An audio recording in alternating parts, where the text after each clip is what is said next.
Let's start with Britain. So my understanding, Britain is going to have election. So the British election is different from the US. The US is pretty much every 4 years. I mean, I'm talking about the federal level, the presidential, and it's always the first or second Tuesday in November. But Britain doesn't have fixed election date. Is that right? It's just the second half of 2024. Is that right? This is basically correct. British elections traditionally always take place on a Thursday. That's about the only thing you can say about them, which fixes the date. The Parliament Act says that elections have to take place every 5 years. So not every 5 years, but within 5 years of the previous election. But the Prime Minister has has absolute discretion within those two constraints. The first one, of course, is only an informal one. He has complete freedom, basically, to call an election whenever he chooses. And to all intents and purposes, it is his decision. Okay. But the polling number is not looking good for the Conservative, right? They're going to wipe out. The number I saw is very bad for them. Is that right? For now. It is an absolutely disastrous set of numbers. In fact, the worst I have ever seen for a governing party in British electoral history, at least in any election that I'm familiar with.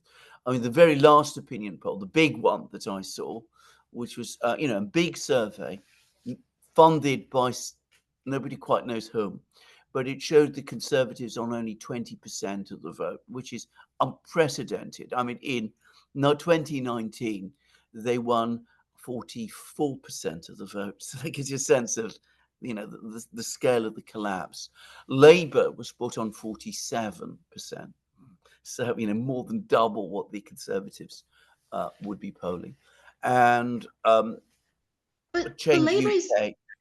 Yeah, yeah, but just Labour is go on. Labour that different? The Keir Starmer, is he much better? He's no different at all. And it's a comment that you hear many people make in Britain. And if you follow the newspapers here, especially the left-leaning newspapers, you hear you hear them say this, that if Labour wins the election, it will be purely a victory by default. It will be because the Conservatives are so unpopular, and because in the British system, it's the opposition that you vote for. It will be entirely because they don't like the Conservatives than because they like Labour. And of course, potentially, if the Labour government that's elected doesn't do terribly well, then that opens the way for a third party challenge, which has happened historically in Britain. I mean, the Conservative and Labour parties the Conservative and Liberal parties used to oppose each other up to the 1920s. And then the Liberals became very unpopular, and then the Labour Party broke through. That was a long time ago, 100 years ago, but we could be in something like the same situation today. So who is I was going to ask you the potential of a third party. So are there any viable third party emerging now, or people are still waiting? No, there aren't. I mean, I think you put your finger on the fundamental problem. The political scene in Britain is a desert. There is no one in Britain who inspires the people who they would go out and vote for in large numbers. Whereas in the 1920s, there was genuine enthusiasm for this new party, the Labour Party, that was appearing then. But there is nothing like that today. The British political class has worked overtime ever since the 2016 referendum, the Brexit referendum, to smash all political alternatives. So they destroyed Jeremy Corbyn. They Yeah. basically destroyed the Nigel Farage movement. They've created a desert in which there's only these two parties, the Conservative and the Labour Party. And neither of these parties is very different, and neither of these parties is very popular. And this is very dangerous, by the way, because in a situation where there is no real credibility in the political system and no real idea of how to take the country forward because the two parties are so similar, there is a level of cynicism amongst the British people like I have never known before. Very similar to the US. I mean, I would say probably Donald Trump is better than Biden, Mm. but I'm not sure how much he can do. I mean, if you look at his past first term, right, he surrounded himself with about the same people like in the past. So it's I think it's very similar here too. But I Germany's I think it's exactly the same, except that Mhm, Trump does have a core of people who are enthusiastic for him. I've never mhm. been entirely sure why, by the way, but he does. No one in Britain has any enthusiasm for Keir Starmer. But you're perfectly correct. I mean, there's a political desert in the United States, and there's Mhm. a political desert in Britain, and the two are related to each other. Now, Germany is going to have an election, I think, next year, but it's a little bit Yeah. similar like Britain, not fixed date, but they need to do it before October, I think, 25th, 26th, something like that. They do have Uh, an alternative, the AFD or something, right? Isn't it? Yeah, and they're planning to do even more openly, or at least they're talking about doing even more openly what the British political class did. Just as the British political class closed down all the alternatives, there is now a big movement in Germany within the established parties to ban the IFD. So, I mean, the only real alternative to themselves, they want to Bam. abolish. Yeah. And this is a very I'm not familiar to the same extent Hmm. with the German electoral system, which is different from Britain's, but I get the sense that the governing coalition is deeply unpopular and losing support. That the Chancellor Olaf Scholz is deeply unpopular as well. Um, Again, the alternative is the CDU-CSU, the big opposition party. It will probably come out first in the election. Its policies are, again, almost identical to those of the current coalition. So, I mean, why people would be enthusiastic for it, nobody can say. There is, as you correctly said, an alternative in Germany with the AfD and potentially with this new left-wing party that has been created by Sarah Wagenknecht. That's right. But Yeah. but again, we see that the response is the same. It's to basically abolish it, to close it down, to unleash the police and the courts and the law, to close off all alternatives. Whereas, of course, we're always told that democracy is about alternatives. Once upon a time, long ago, I used to remember people talking about how the Western political system was pluralist, that it allowed, many different uh, um, views and viewpoints to compete against each other, with the people being given the right to choose. Well, I don't see that word pluralist used anymore. Yeah, it seems like in all these countries, what they do is they basically the uni party. They say they have two parties, whatever, but there's basically the same party with the different names, and they do have some minor differences in terms of personality crashes and stuff like that. Mm. But they have more or less the same agenda, seems to me. And then the real alternatives get killed. They find ways to kill the real alternatives. That seems what's going on in It, Western countries. I Yeah. think you've described it exactly. And of course, it breeds enormous cynicism because there are some countries, China being one, where you have one party, but that's a straightforward, honest system. Nobody has any doubts about that. There's Yeah. an awful lot of political debate and discussion goes on in China, as we know. People are able to say pretty much anything they want to say about how they feel the country should be governed and what direction it should take. There's a lot more debate. I Yeah. follow the Chinese media. There's a lot more debate in Yeah. China than there Uh-huh. is in the West, because in the West, not only is the system dishonest because we pretend to be a pluralist system when we're increasingly nothing of the kind. Um, so the system is dishonest, but because it is dishonest, it is also very insecure. And that is what is making it extremely intolerant, coming down on alternatives, banning them, shutting them down, discrediting them, smearing them. And we've seen this play out again and again. I mean, it happened in Austria recently, it happened in the Czech Republic, it's now probably going to happen in Germany as well. Yeah. I mean, it's interesting in a way. I mean, once you understand more of the Western system, what's going on, because actually within the Communist Party has 900 million members. there are a lot of debate within it. It is not as contentious and not very open. It's more like within the party, people who are really involved, who are engaged, that kind of debate. It's not like a, air it out every day, people fighting with each other on Twitter. It's not that kind of a debate. But there No. is debate nonetheless. Yes, definitely. Well, that's the whole point, because, of course, in China, you can actually have debate because people aren't screaming and yelling at each other and abusing them and trying to ban them and close them down.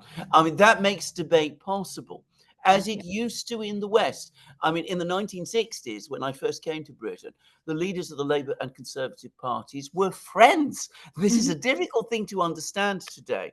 And within the Labour Party, which is the party I know best, there would be right-wing people and left-wing people. There were different strands within the party. And again, the people on the right and the left often were friends with each other. And that did make possible debate and discussion. If you read parliamentary debates from that period, from the 1960s and before, you will see that, except for a very few brief showcase events, when the party leaders used to sort of engage in rhetorical positions against each other, it worked largely through debate and discussion. That is not possible anymore because the system doesn't tolerate it. You have a very narrow, limit of what you can do and what you can discuss. Fundamentally, you have to always show your loyalty to the system by continuing its policies. Whereas in China, as I said, with a much more honest system, it's honest about itself, that there isn't that, tension any longer. Now, I will say again, I need to be very careful because, I'm not familiar with Chinese things, and I'm taking this from the West, but I think it is probably true that in China there has always anyway been a tendency to seek consensus, and that might be a more cultural characteristic. But as someone who is very familiar with Chinese history, very familiar, who is as familiar with Chinese history, um, you know, as a well-informed, well-educated Westerner who is not an academic on China is. I could say that if you follow Chinese history, there's time and again instances where the emperor receives memorials from his ministers, from officials, minor officials. They write to the emperor and they say, this is terrible. This is what's going on here is absolutely wrong. The policy has to change. And very often they're very, very critical. Chinese history is full of things like that. In the West today, that is not possible. Yeah, very unfortunate. I do want to ask you about this post office scandal, which does not get a lot of coverage here, but I think it's a big thing in UK. Is that right? It is a huge thing in the Okay. UK. And again, the reason it's become a huge thing is because for many people, it epitomizes the problems in British society today. Now, there's a lot about the story that isn't getting the kind of attention and publicity that it Yeah, needs can to. you describe it Yeah, briefly right. for us? So the thing to understand is that the post office in Britain historically was a colossal institution. It was created in the 19th century by a man called, I think it was William Hill. And he invented, the stamps that you put on the envelopes and things of that kind. And it was very decentralized. It was state owned, very decentralized. And the post office, for a great many people in Britain, also doubled as a bank. The point was that, especially people who were not so rich, they placed their savings in post office accounts. And there were people within the various post offices, sub postmasters, as they were called, who basically were tasked with managing those accounts in the way the bank managers do. Now, what has happened is the same trend that has happened in Britain over many things, many institutions, which is that over the last 30 years, there's been a steady trend towards privatization of state assets.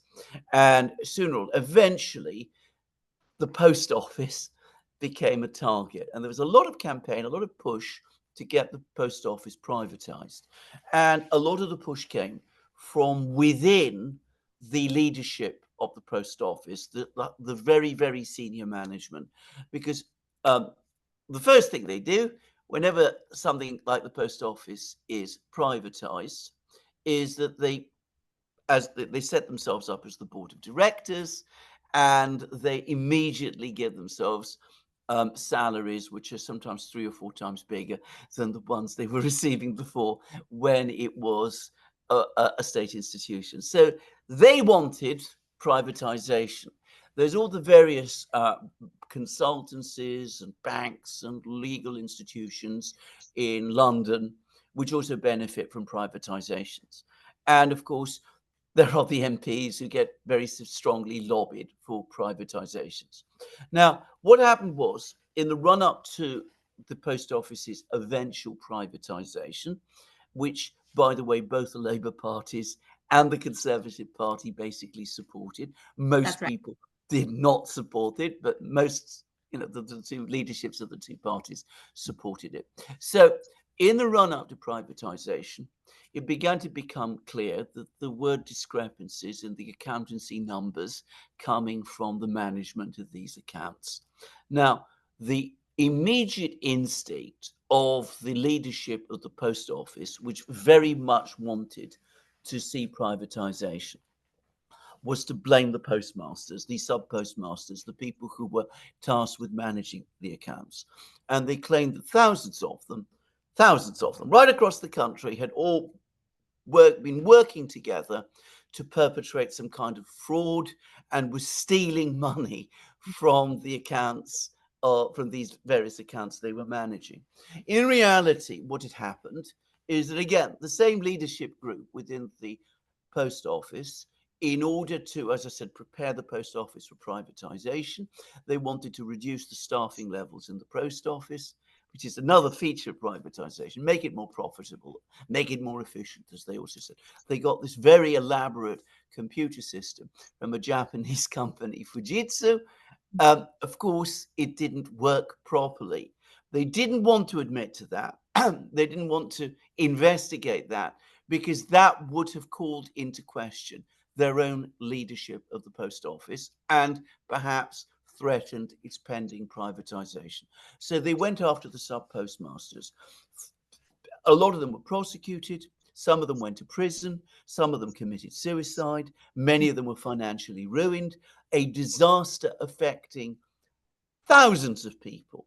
And gradually, very gradually, because of grassroots campaigns, the media, again, entirely part of the establishment, didn't really cover the story at all.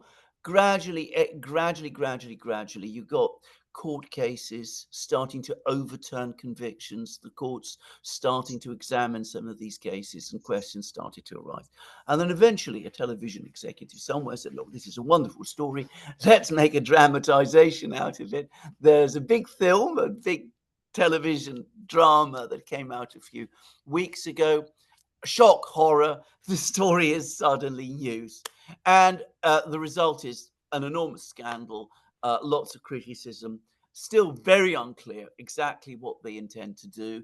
They do intend to apparently rehabilitate all of these people, many of them by now dead, some of them by suicide. But anyway, they're prepared to do that. Now, the key thing to understand, however, is that the political class never really took this thing seriously.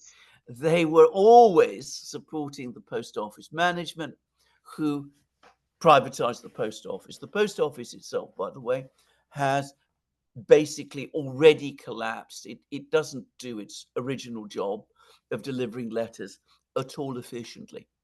But all of this caught attention because of two reasons. Firstly, because people were very angry about the privatization of the post office and the collapse of its standards, but also because many, many people in Britain could relate the problems of the sub postmasters to their own problems. They're people exactly like themselves. And everybody in Britain has problems now with various institutions, not just of the British state, but with institutions of the British corporate system. So that is why it attracted the attention that it did. And that is why it is a massive story in Britain now. See, what's interesting, the reason I'm very interested in the story is, first of all, we have our own problems in the United States, the post office. I notice it's the quality of service is going down. Yeah. For example, my name, I have a middle name, and there have been cases if I don't put a middle name there. I mean, when the letters are sent to me without my middle name, it doesn't get delivered. So it's gone. It's my credit card, So there were several times I was like, where is my new credit card? And then credit card company said, we send it to you. It just doesn't arrive. So finally I figured out because they have to put the middle name, or they shouldn't put the middle. I forgot what the detail, but there was something like that. And so ever since that problem, I noticed that there has been problem with my letter and with the family letter. And when I was describing this to my friends, and they were telling me the same thing. It just that whatever reason, the quality of the postal service is going down. Okay, it didn't have that problem before, but recently it is a problem. The other thing, Absolutely. Yeah, absolutely. And that's exactly the same in Britain. yeah. The other thing is I find it's interesting because right now, the Epstein scandal, which is a massive scandal, they almost like the same time started. The Epstein scandal started actually in 1996. The first time somebody reported about that was 1996. And the post office scandal, I think it started in 1999 or something, somewhere there. Don't you think it's interesting that these kind of massive scandals, they happen around that time?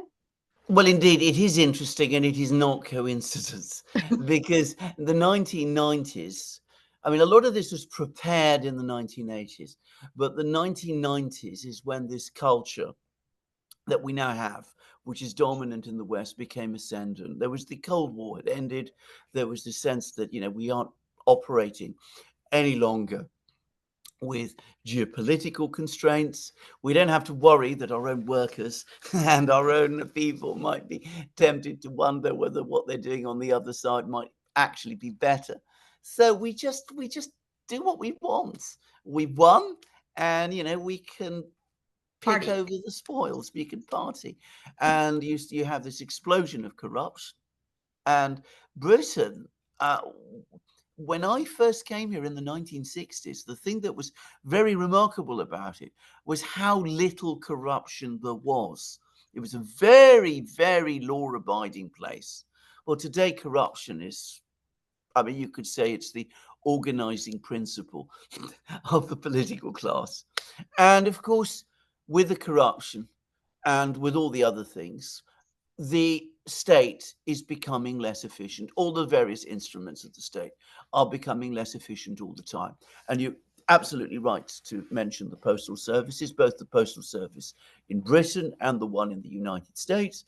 But you can see it in geopolitics as well. You can see, for example, why the United States is no longer able to make artillery shells, whereas Russia, a more old-fashioned place in some ways, still can. Yeah. And in the meantime, just one thing, just for your information, Liz Truss, I mean, the Chinese media has been reporting Liz Truss is lobbying for British different ministers to expedite export, defense equipment to China. Remember, she's very anti-China. China is the threat, blah, blah. But as soon as she left office, I guess she's doing it for money. Yeah. Isn't that typical? It is absolutely typical. Again, this all basically started in the 1980s. I mean, Mrs. Thatcher, Margaret Thatcher, comes in for a lot of praise for many people. But if you see the retirement home that she retired to, which is an enormously palatial building in Belgravia, went on the market a couple of years ago for £30 million, £30 million. Well, where did the money for that come from? And nobody ever asked that question. If you see the kind of lifestyle that Tony Blair has, I mean, he doesn't just own one palace, he owns many all over London, all over England.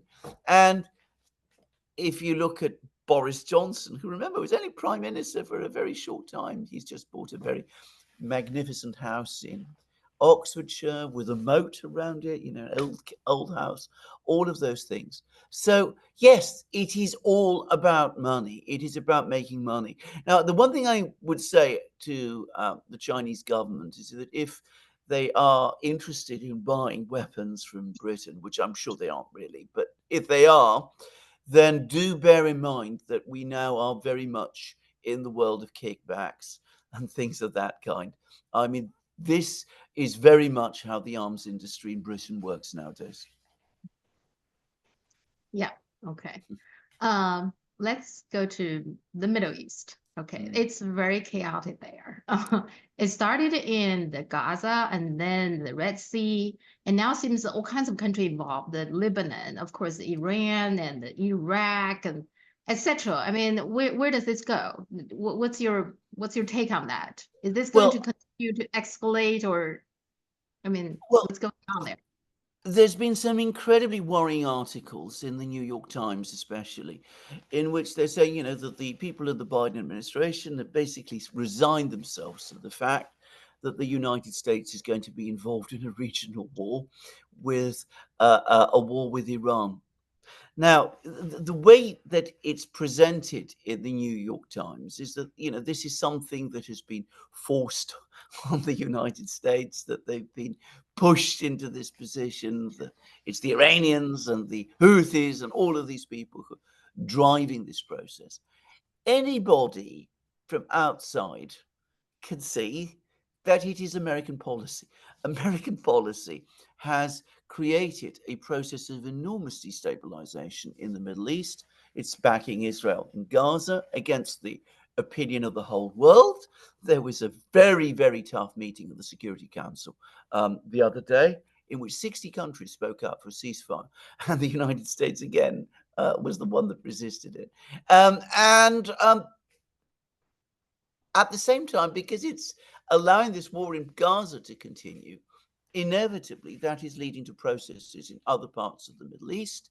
And the United States, again, instead of taking steps to de escalate these problems, is making them worse by launching missile attacks on people like the Houthis in Yemen.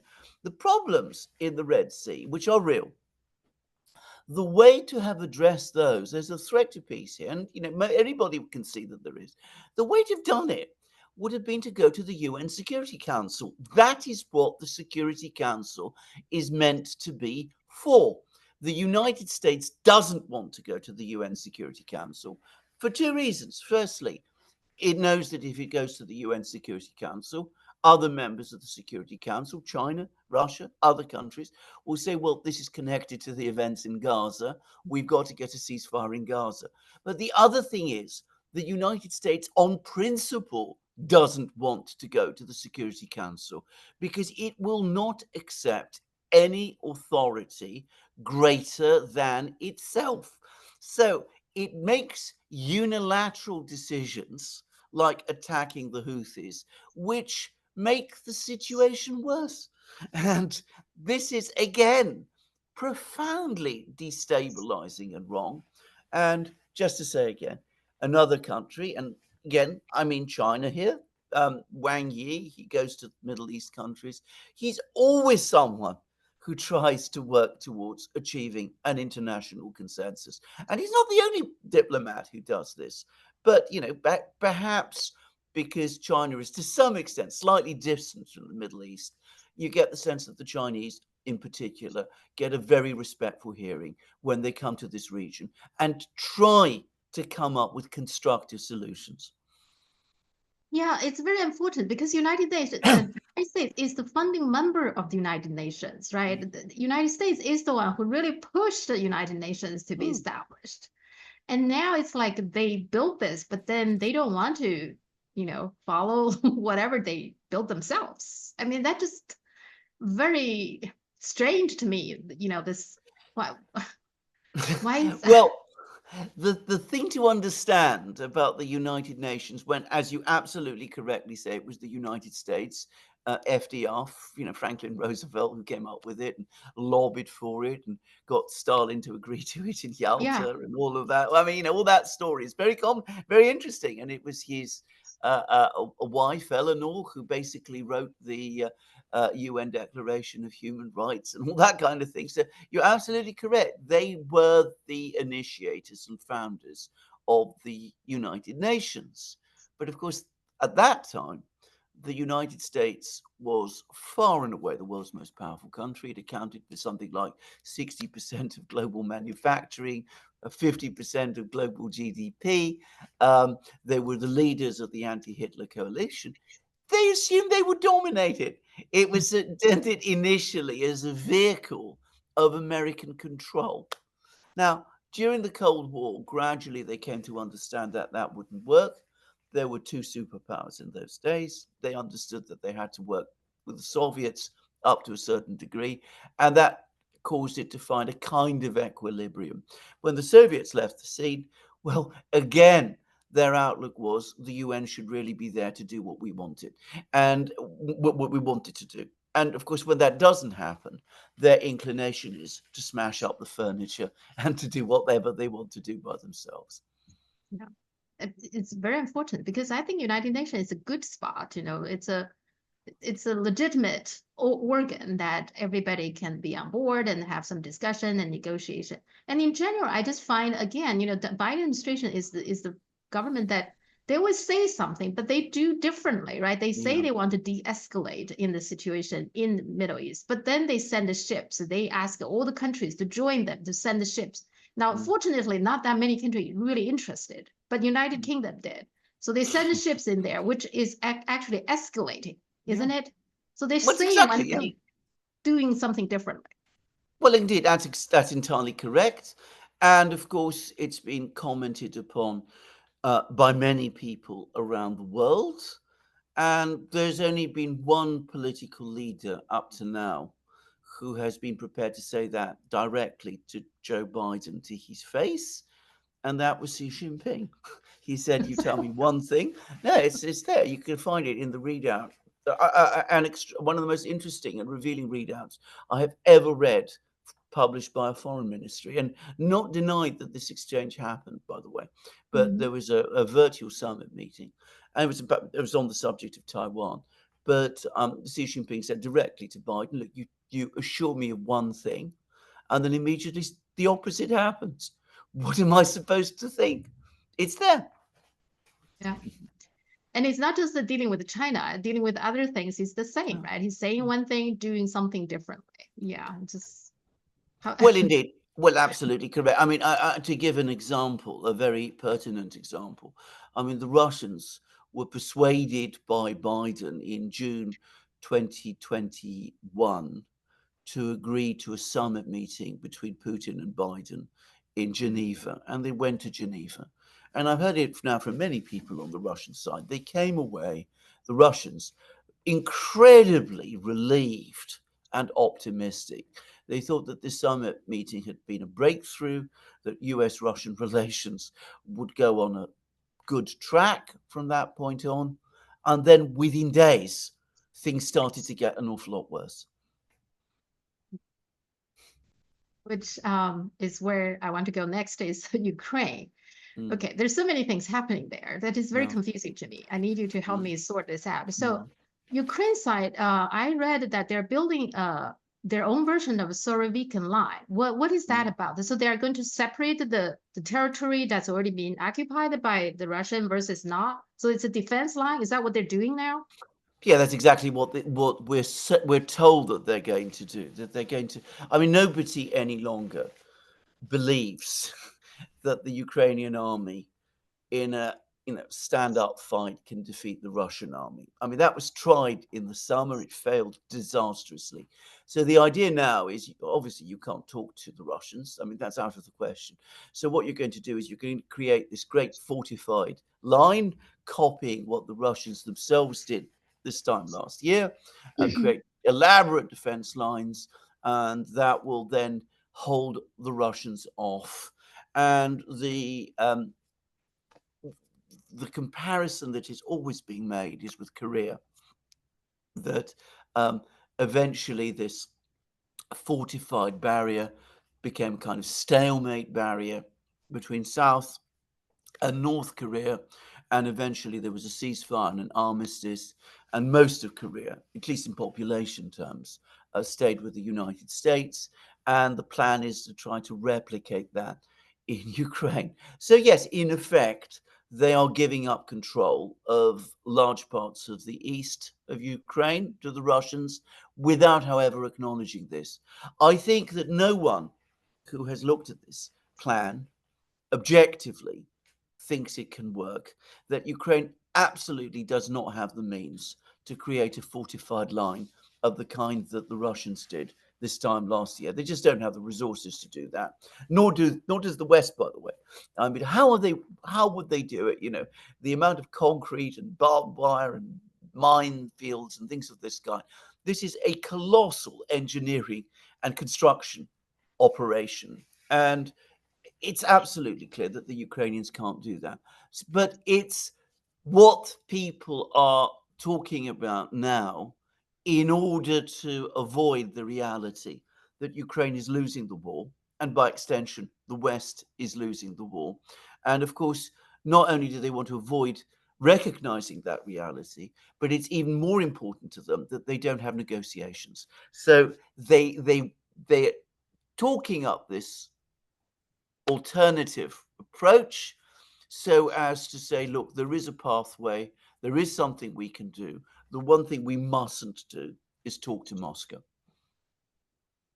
Yeah, and the other thing, the other day, you and Alex was talking about that the Zelensky possibly is going to oust its military chief, Zaluzny, right? And possibly replace him with Bogdanov, who is a security, I mean, the kind of a spy person or something. What is that about? What does that mean? They're going to do the terrorist thing or guerrilla? I mean, Yeah. what does that mean? That's exactly what it means. I mean, right. I mean, I think there are some people in the West who have gradually, over the last few weeks, come to understand that the Great Fortified Barrier isn't going to work. I mean, that plan. So now they're coming up with a new plan, which is that yes, the Russians will win. They'll be able to occupy most, perhaps all of Ukraine, but you can't give up. You can't negotiate. So you get rid of Zaluzhny, who is a general, conventional forces general, um, who's been on very bad terms with Zelensky for a very long time, and with whom the United States has a difficult relationship. And you replace him with Budanov. Now, Budanov isn't really a spy chief. He doesn't run spy networks in Russia. As an intelligence officer, he has been a terrible intelligence officer. He constantly gets Russia wrong. But he is extremely effective at exactly what you described: terrorist activities, planting bombs on bridges, assassinating people on the street in Moscow, doing that kind of thing.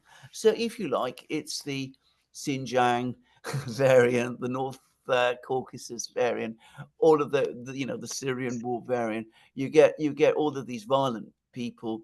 You try and infiltrate them into Ukraine, and you try to keep the situation unstable there indefinitely, hoping that that will drain Russian resources, and at the same time, um, you can mount propaganda campaigns around it, because every terrorist event is then twisted so that it becomes the other side that's engaging in repressions and all that sort of thing, and hope that this perpetuates the conflict so that, again, you don't have to negotiate and agree peace. Well, if they keep on doing that, isn't that getting Russia more angry? I mean, that's not going to be good for peace. I mean, if peace was ever possible, I mean, You are absolutely right. It's going to make the Russians extremely angry. And of course, they will take countermeasures. I mean, they're bound to. And if you're going to run this kind of operation, where are you going to run it from? There's only one place. It has to be run from Europe. So we're going to have all these, terrorist camps in European territory, in Poland and Romania. We're going to have all these people armed. They'll be able to presumably travel around the European Union. There'll be Russian counter-agents being infiltrated to find out who these people are. I mean, this is a catastrophic idea. I mean, it is so damaging and dangerous that the mind reels. But apparently it is the plan. Yeah. And in the meantime, NATO also have they're doing some military exercise called the exercise steadfast that apparently they're going to gather like 90,000 soldiers. Yeah.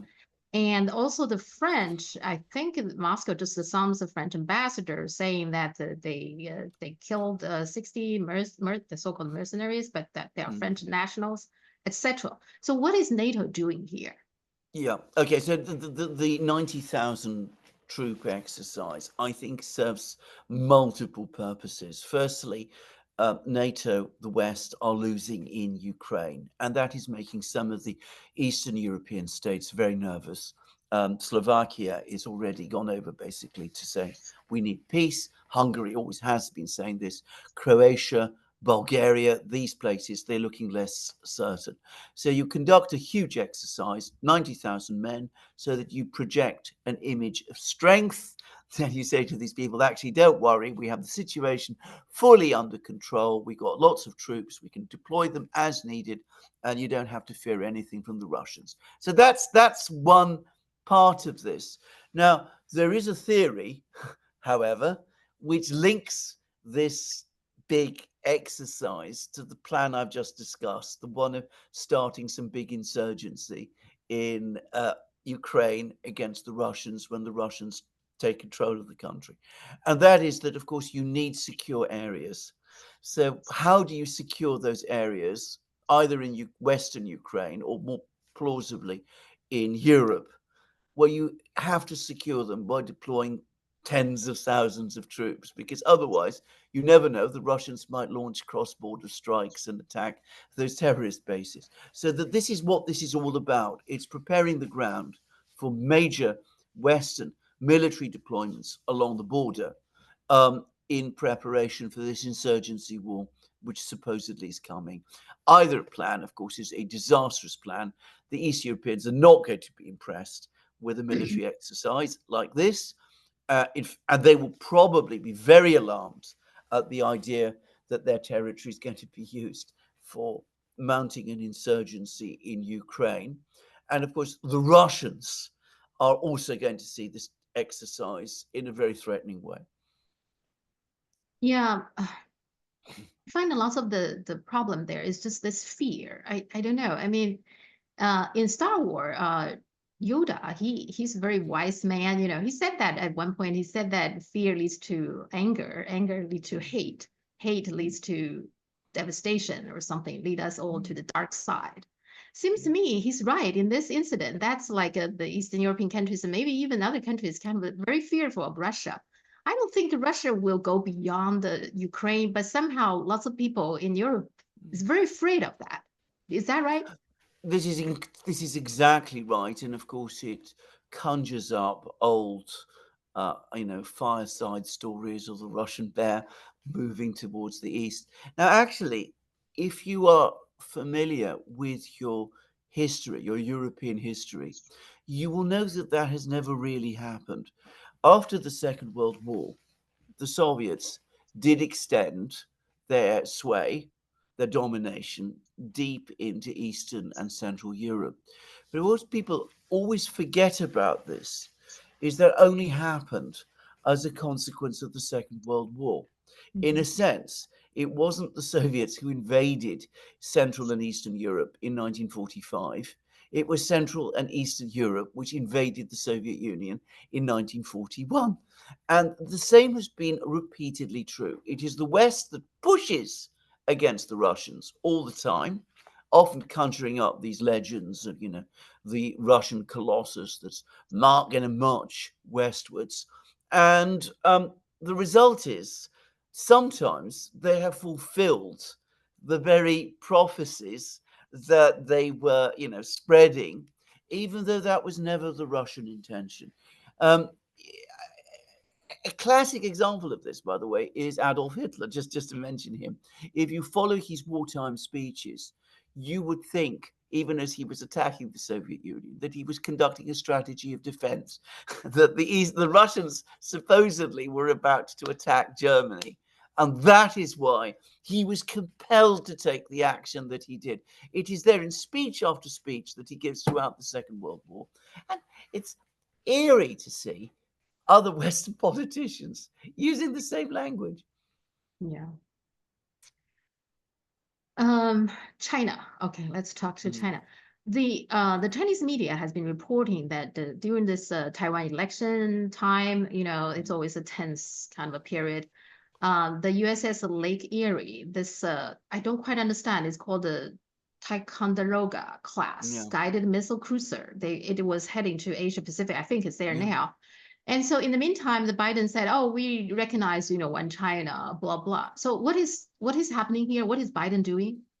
Well, I think that before we proceed, can I just make one observation, which I think it is important to make, which is that Uh-huh. you and I have discussed these elections in Taiwan, and Mhm. we both predicted the outcome of these elections. I mean, I can remember there was a time when many people thought the Kuomintang would win the elections. Neither of us believed that would happen, Huh. not because people in Taiwan have any particular desire to get into a confrontation with China. Of course, they don't, but because the political realities at the moment mean that the other party, I forget its name, you'll Yeah. remember its name, but Yeah.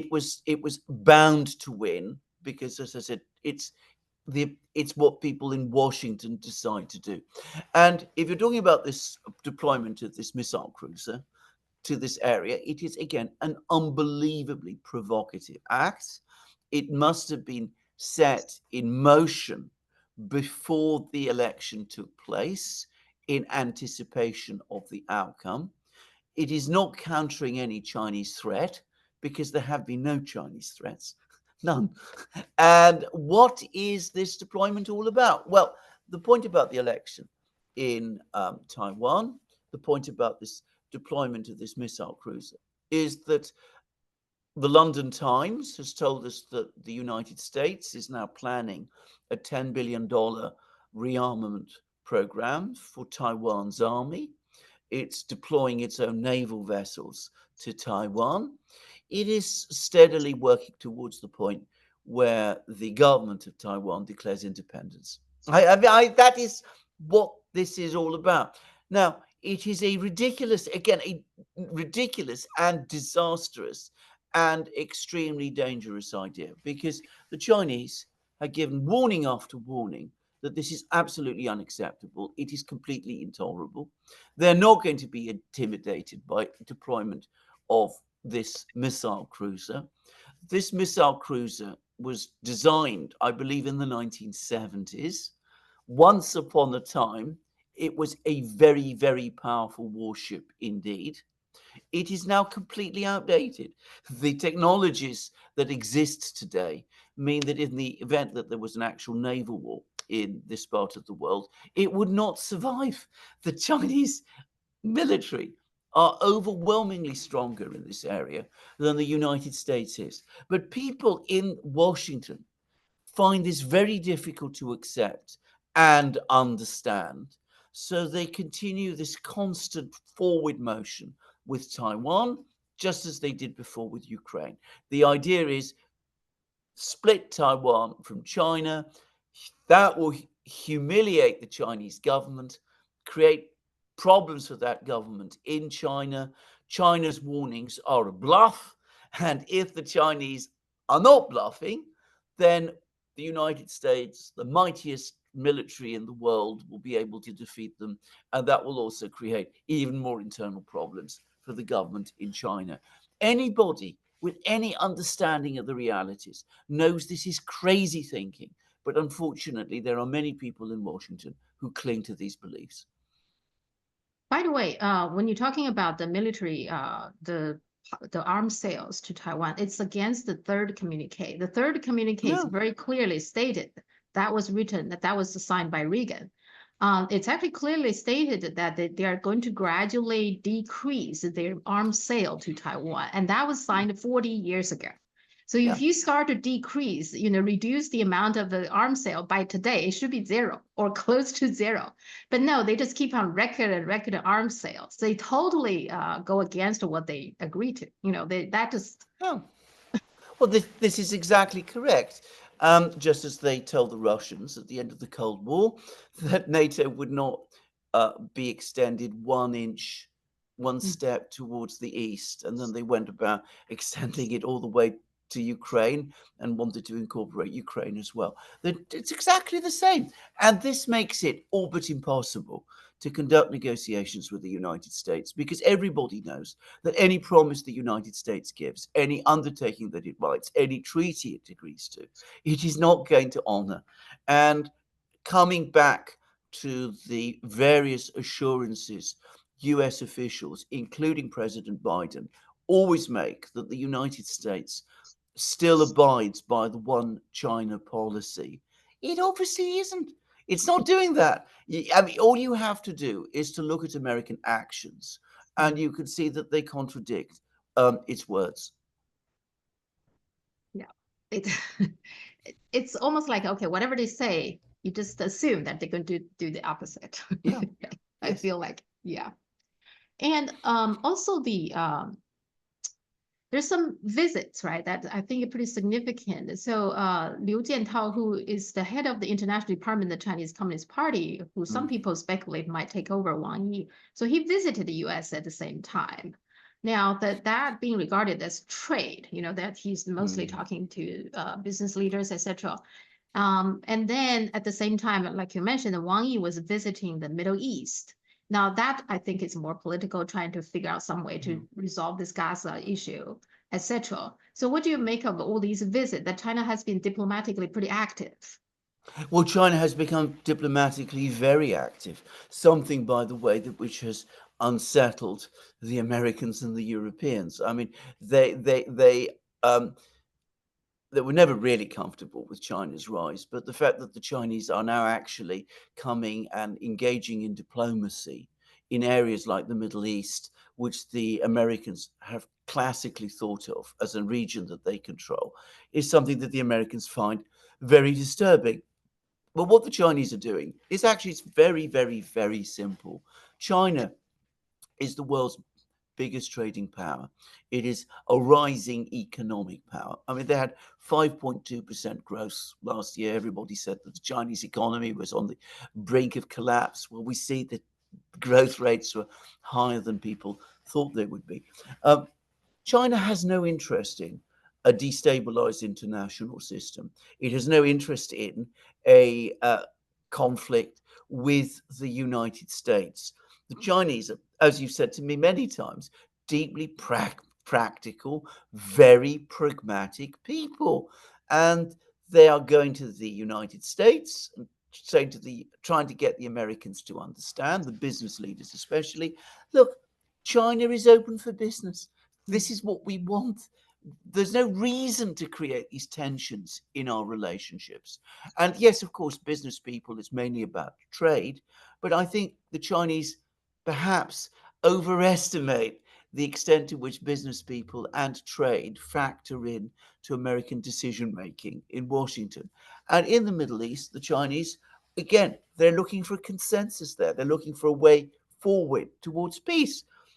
But of course, America doesn't think in those terms. And I think this is the problem. So the Chinese, they follow their classical diplomatic practices. The Americans are thinking in a completely different way. But what the Chinese do, nonetheless, does work to their advantage because it shows to the world, look, it's China that's trying to build the bridges. It's the United States that it wants to destroy them. Yeah, and also related to that, the same time, also around the same time, the Prime Minister Li Qiang, so he was visiting Europe and the Davos, right, the World Economic Forum, and he brought with him 10 ministers. So the Chinese media's take on that is that Li Qiang went there with all these ministers is not to doing political things, right? So that's why he didn't meet Blinken, he didn't meet Zelensky. Zelensky was not happy about that because they went there actually to do business, do trade. They're trying to make the World Economic Forum become like a World Trade Forum and not like a globalist agenda forum. Is that how you see it? Absolutely. Well, of course, the Chinese often talk about globalism, but of course, they have a completely different conception of what globalism is and should be than some of the people do in the WEF and in the West. You're absolutely correct. They say let's all trade with each other. That's the way we become prosperous. That's the way we become materially better off. That's the way we make the world more secure. So you have something in Davos, which is called the World Economic Forum. Lots of top business people attend. So you Chinese come along and talk with these people. It makes absolute complete sense. It's not about power blocks and geopolitics in the way that the West always sees it.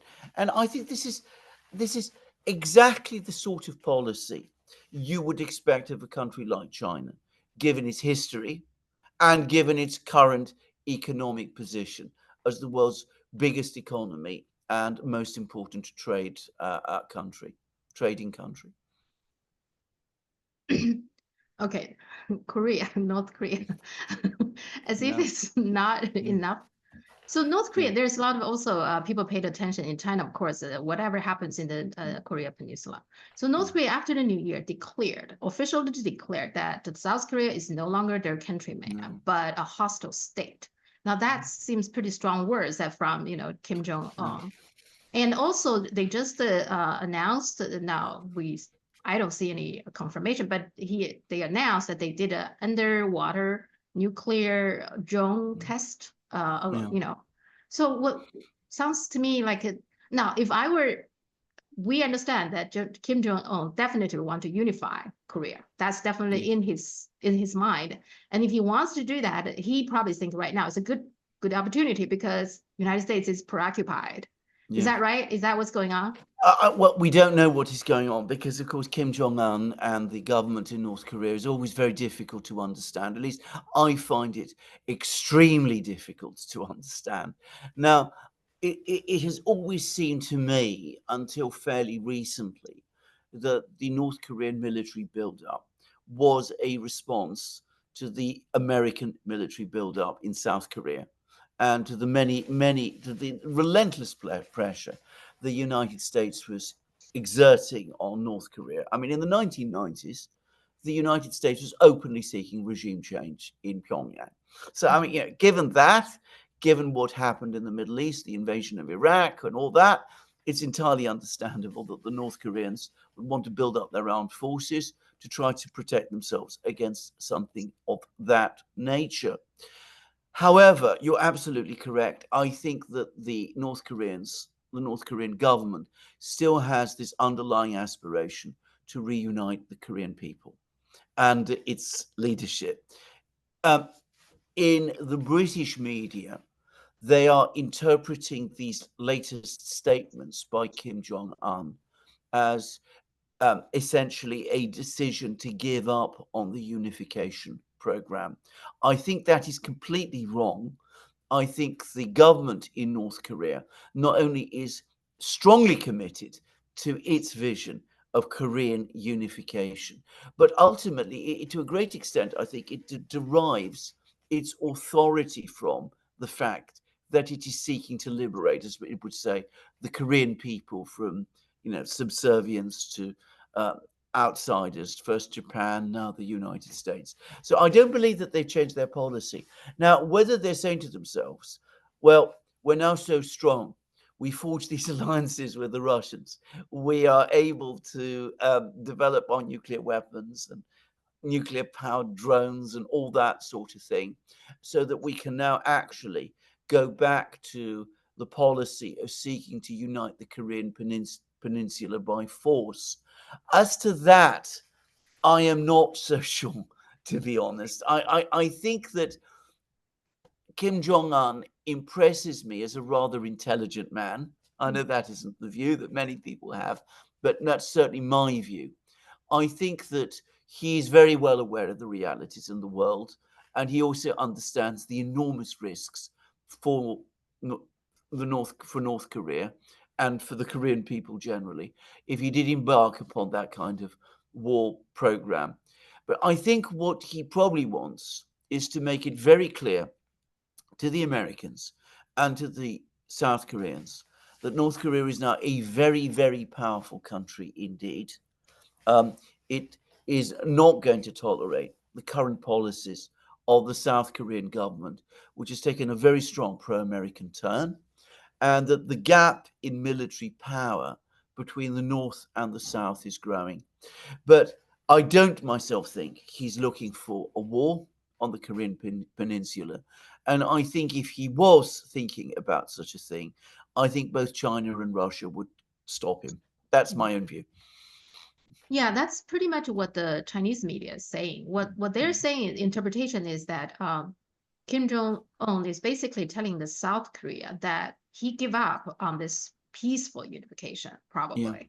And if you continue to be so hostile towards me, I can actually use military, including nuclear, to unify. You know, I have that ability, basically, but that doesn't mean he's going to do it. But he's more like taking to kind of warn South Korea in a very dramatic way. I guess that's what he's trying to do, I think. I think this is entirely correct. I would say, by the way, there's been an awful lot of talk recently in the media, the United States, the US government, talking about the North Korean-Russian relationship. And clearly that has taken a big upturn. And there's talk that Putin is going to be visiting North Korea in the next few weeks. But to be completely clear about this, and I think this is something that should not be misunderstood, the country that Kim Jong-un has to consult and which is most important to him is not Russia, it is China. China remains far and away North Korea's most important partner, and that will continue. Yeah, China and the North Korea still have alliance agreement. So China Absolutely. trying to not to have alliance with other country, but with with Korea because of the Korean War. So Yeah. China is obligated. If something happened to North Korea, China is obligated to protect it. So it's, you know, their binding agreement. Yeah, so it's very different. Yeah. And what do you think of Donald Trump? He seems like he's going to win. I mean, he's not stoppable now, right? Even though there's a lot of attempt to trying to stop him, but with last night it was New Hampshire, right? So it seems like he will be the candidate for the Republican Party, and with the polling numbers, he does seems like he will beat Biden. So with that in mind, what do you see the foreign policy from Donald Trump's side? Yeah. Yeah, I mean, I agree. I mean, I think it would be an astonishing change if he did not become the nominee for the Republican Party. I think this is all but settled now. I mean, Nikki Haley might fight on for a little while, but I don't think she's going to make any dent on Donald Trump. I think he's going to sweep the primaries, and in a few weeks' time, he will be, to all intents and purposes, the new candidate. Now, whether he wins the election against Biden, I am less sure about. I'm not as familiar with American domestic politics as I am, say, with British domestic politics. But assuming he does, and he's clearly in with a good chance, I don't think there's going to be that much change. This is my own feeling at the end of the day. I probably he will try to bring this war, at least to disengage from this war in Ukraine, which has turned into a complete debacle. But if you're looking at wider policy, Middle East, relations with China, I don't think there's that much difference from what we're seeing now. I don't think anybody in the United States who could plausibly become president, even I'm sorry to say Robert Kennedy Jr., would change things very much. And I think that's the problem. Yeah, it's very, I mean, just to look at the Trump's first term, right? I mean, it seems like he wanted to make peace here and there, but in the end, he always caves into the people around him, and those are the neocons, neoliberals, just the same bunch of people. So yeah, it's not that big of a difference. Yeah, he might do something slightly different, but then overall, he probably will be the same. Yeah, unfortunately. I think this is the case. As far as I was concerned, the reality of Donald Trump, the president, is that he was a very conventional American president. I didn't think he actually did things that were that different from what other American presidents do. A lot of the rhetoric was different. I mean, and he was a colourful, exciting personality. I mean, very theatrical and all of that. But if you actually looked at the actual policies, there wasn't that big shift that people were talking and worrying about all the time. One of the things that I have never really understood is why there is this great issue about Trump in the United States, because I don't see him as that different from the others. I think the reason is, yeah, it's a fascinating question. I mean, my audience also asked me why, there's so much disdain with, hate towards him, from the established. I think just that sometimes he just spell out the things that shouldn't be talked Yeah. openly. I mean, Yeah. just the latest example, for example, he was talking about Nikki Haley, right? He said he did this lieutenant governor a favor and to give this ambassadorship, UN ambassadorship Nikki Haley, so that she will leave the governorship to the lieutenant. He just, I mean, those are kind of political Yeah, no. trade that you're not supposed to openly talk about it, but he just Yes. talked about it. Exactly. I think you're absolutely correct. He is not a professional politician. He's an amateur. Now Yeah. that means two things. Firstly, as a person who used to be a lawyer, I can tell you the one thing professionals absolutely hate is being beaten by amateurs at their own game. It infuriates them. It drives them mad. And secondly, because he is an amateur, he doesn't have the same kind of control of his mouth that professionals do. And as you correctly said, he blurts things out, which really professional politicians are never supposed to say. And that infuriates them even more.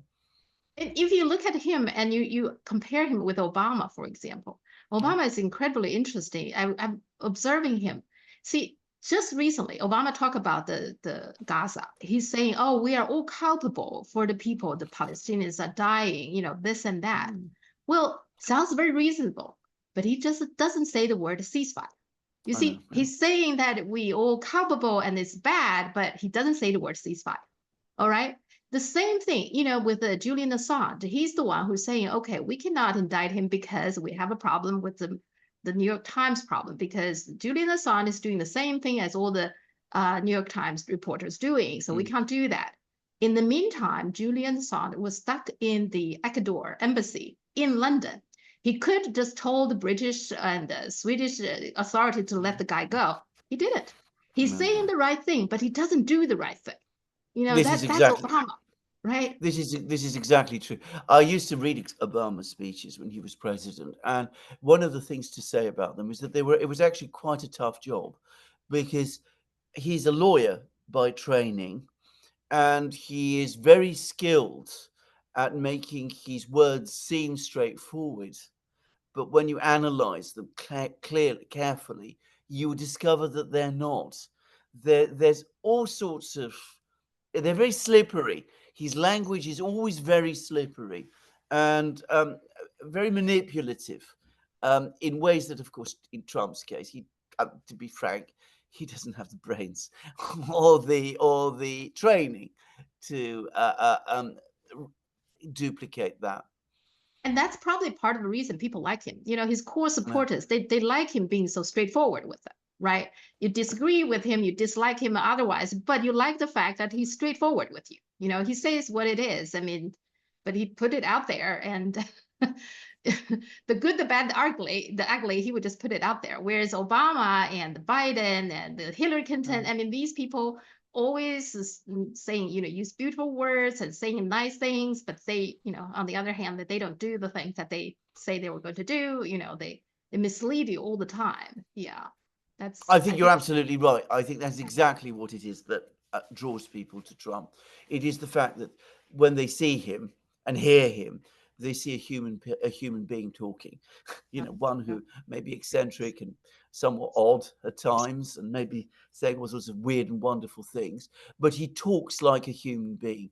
Whereas with these professional politicians, their speech is so manipulated and controlled that it simply inspires mistrust. Yeah. Okay, that's all I have for now.